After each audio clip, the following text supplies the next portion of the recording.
సృష్టికర్తవైన దేవా, మా స్తుతులకు పాత్రుడవు, స్తోత్రార్హుడవు, ఘనతయు మహిమయు ప్రభావము పొందనర్హుడైన దేవుడు.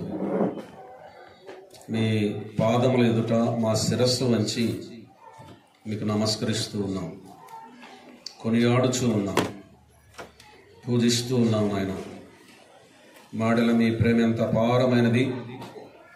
మీ ప్రియకుమారుడు, మా రక్షకుడు, ప్రభు అయిన క్రీస్తు యేసు వారిలో బయలుపరిచారు. మీకు స్తోత్రాలు. ఈ 3 దినముల తరగతులలో మాడల కనుపరిచిన మీ విశేషమైన కృపను బట్టి స్తోత్రాలు.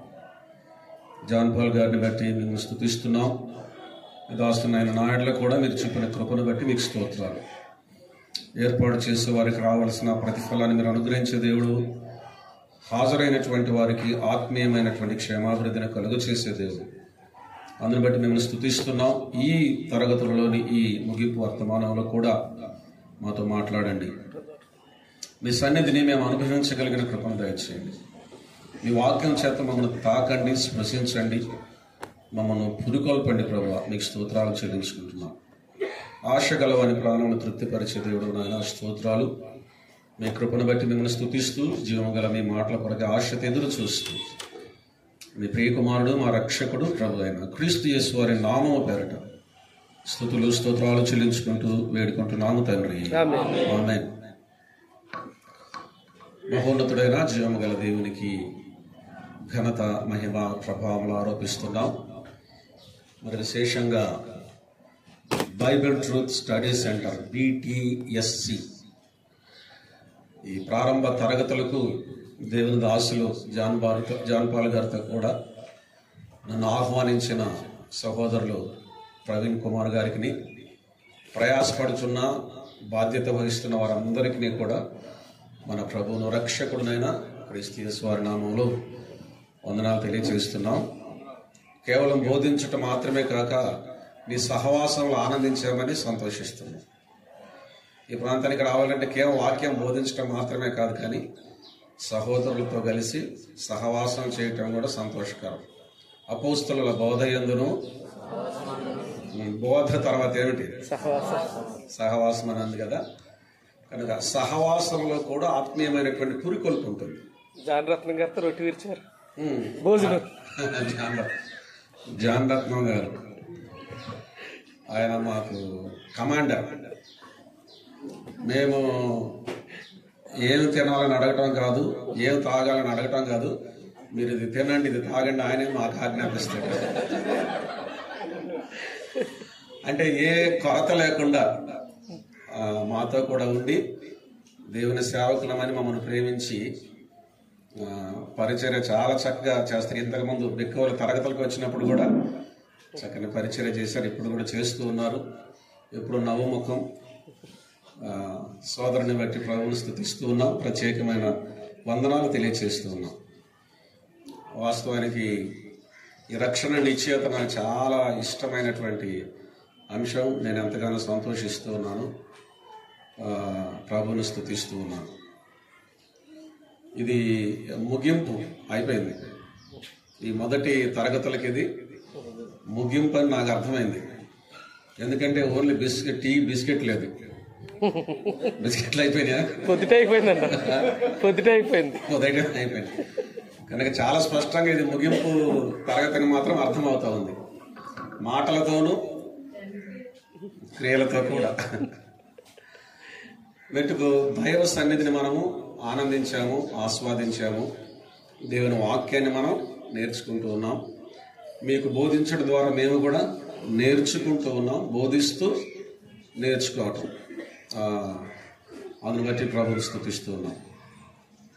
తెస్సలోనికైలకు రాసిన మొదటి పత్రికలోని సంగతులు మనం ఆలోచన చేస్తూ ఉన్నాం.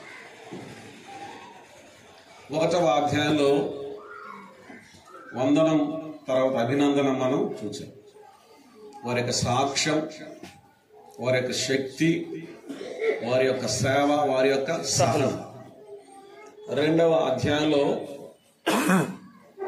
పౌలు గారు వారి మధ్య చేసినటువంటి సేవను మరలా వివరిస్తూ ఉన్నాడు, జ్ఞాపకము చేస్తూ ఉన్నాడు. అందులో పోరాటము ఉంది, సంగతి మనం చూసాం కదా. అందులో పిలుపు ఉంది, అందులో పరిచర్య ఉంది, అందులో ప్రోత్సాహము ఉంది, అందులో ప్రతిఫలము కూడా ఉంది.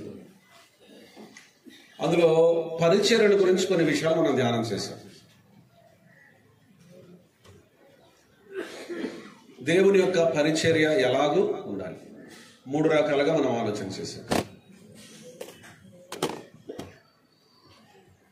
క్రీస్తు మనసు, దేవుని మనసు, క్రీస్తు మనసు కలిగి ఉండాలి, తల్లి మనసు కలిగి ఉండాలి, తండ్రి మనసు కలిగి ఉండాలి. ఇక్కడ ఇంకొక విషయాన్ని నేను మీదకి తీసుకొని వస్తున్నాను.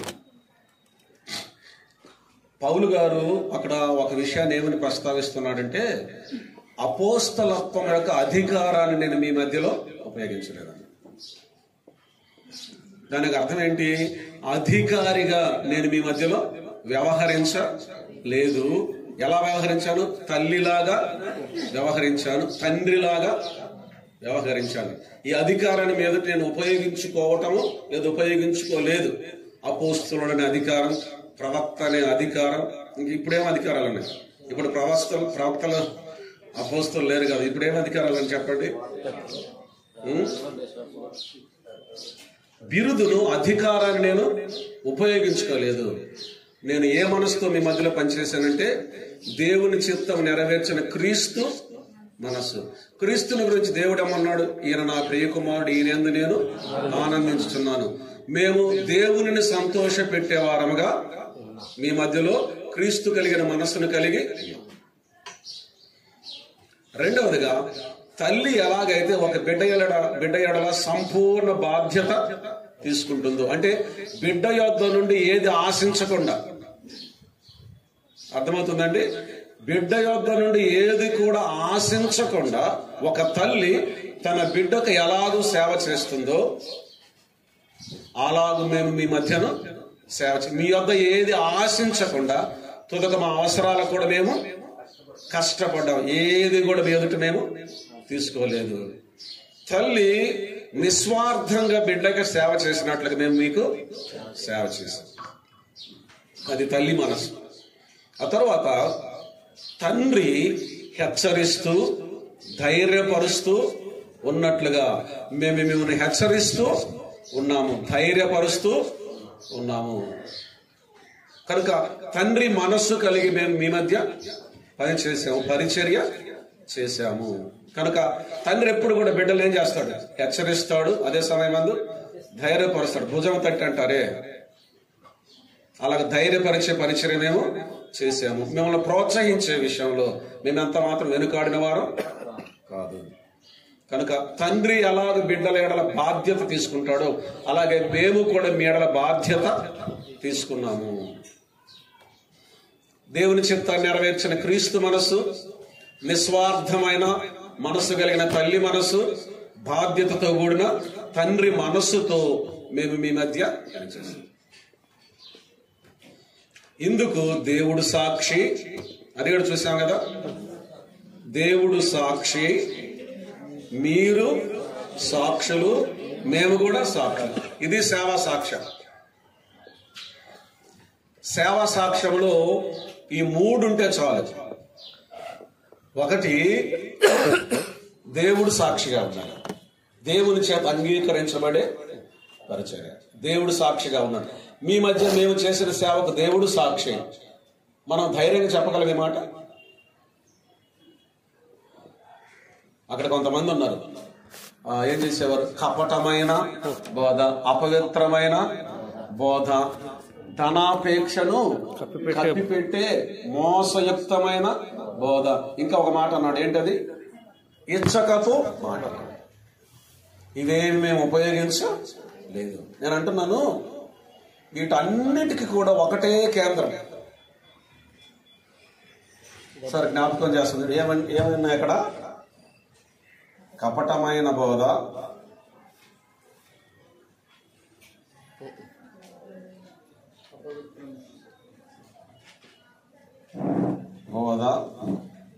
గుప్తనాథుడు వరకు చెప్పండి. ధనాపేక్షను కప్పు అపవిత్రమైన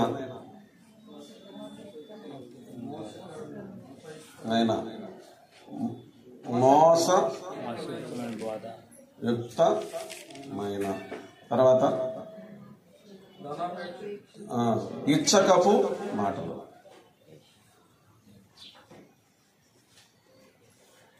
ఇచ్చకపు మాటలు మరలా కరణం అక్షరాలు వచ్చినాయన్న. వీటన్నిటికీ కేంద్రం ఒకటే ధనాపేక్ష. అందుకే ధనాపేక్ష ధనాపేక్ష మీరు ముందంటుమని నేను చెప్పండి.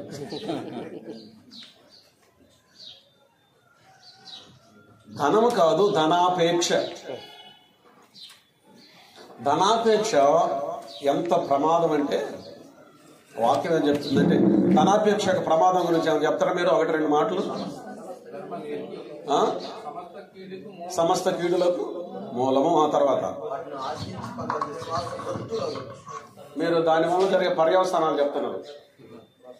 పర్యవసానాలు కాదు, ధనాపేక్ష యొక్క ప్రమాదం.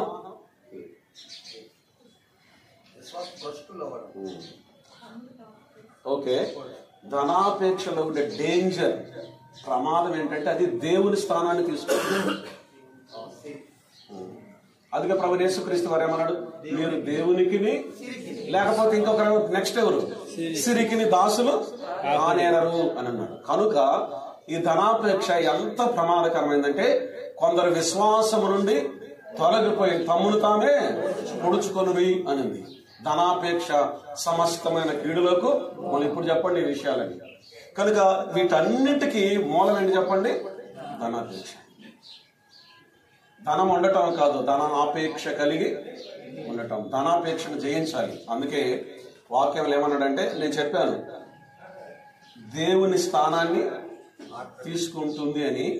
అందుకే కొలస్సీ పత్రికలు అన్నాడు, విగ్రహారాధన అయిన ధనాపేక్షను చంపివేయండి అని అన్నాడు. ప్రియమైన వాళ్ళారా, ప్రభువును బట్టి అనుభవపూర్వకంగా నేను చెప్తున్నాను, మన జీవనము గురించి ఎంత మాత్రం మనం చింతించాల్సిన అవసరమే. ఆ సంగతి మాత్రం మనసులో పెట్టుకోండి. అలా గనుక చింతించి వేరే ఏదైనా ప్రయత్నాలు చేయడానికి మనం ప్రయత్నం చేస్తే ప్రమాదంలో పడ్డట్టే. అయితే ఎంత ప్రమాదానికి దారితీస్తుందంటే చివరికి విశ్వాసాన్ని కూడా కోల్పోయే ప్రమాదానికి దారితీస్తుంది. ఒకసారి ప్రారంభంలో మొట్టమొదటిసారి తూర్పుగోదావరి జిల్లాలో మామిడాడ కూడికలకు వచ్చాను నేను.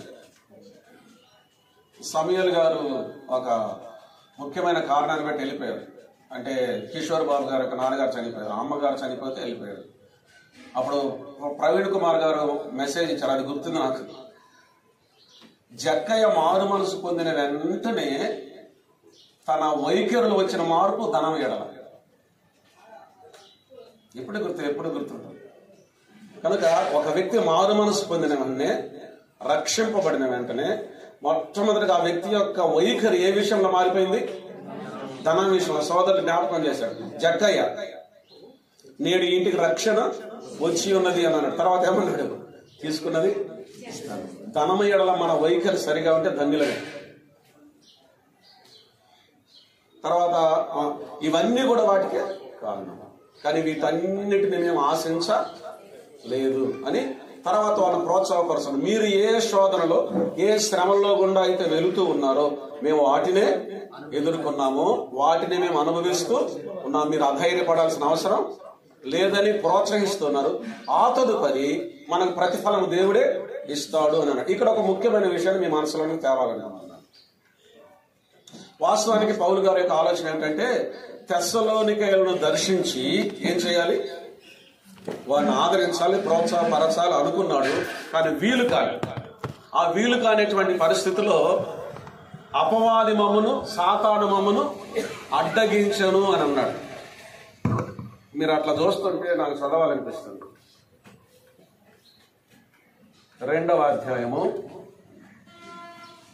18వ వచనం చదువుతున్నాను చూడండి. కాబట్టి మేము మీ యొద్దకు రావాలని ఇంటిని, పౌలను నేను పలుమార్లు రావాలని ఇంటిని గాని సాతాను మమ్మను అభ్యంతర పరిచను అని అన్నాడు. చూసారు అక్కడ, సాతాను మమ్మల్ని అభ్యంతర పరిచను.